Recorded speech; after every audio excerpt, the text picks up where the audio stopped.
So basically, as a Swegon, we support the energy transition with our wide portfolio of heat pumps, air source, water source, going from a few tenths of a kilowatt up to 1 megawatt. And we provide our solution both for new buildings as well as for renovation, like we replace boilers in school.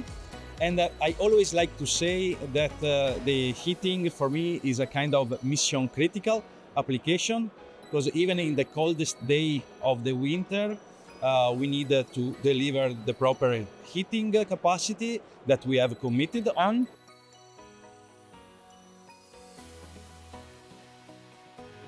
So being part of the Eurovent program and working with the Eurovent certified software, it is a guarantee for the customer that we are delivering the heating capacity that we have promised.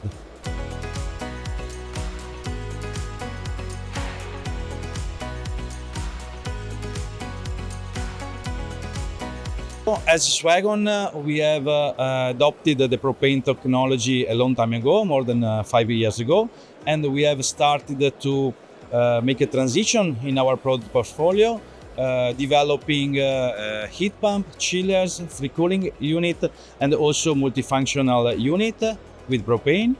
And we have adapted our production facility, and we have started also to train all the stakeholders involved into the propane market, starting from the designer, consultants, installers, and service companies. Now we see many competitors that are rushing to have propane heat pumps in their portfolio, and we think sometimes compromising the accuracy of the technical data that they are providing to the customers. So we think that it is an even higher value to be part of the Eurovent program and to provide accurate data about the heating capacity, efficiency, and in particular acoustic data.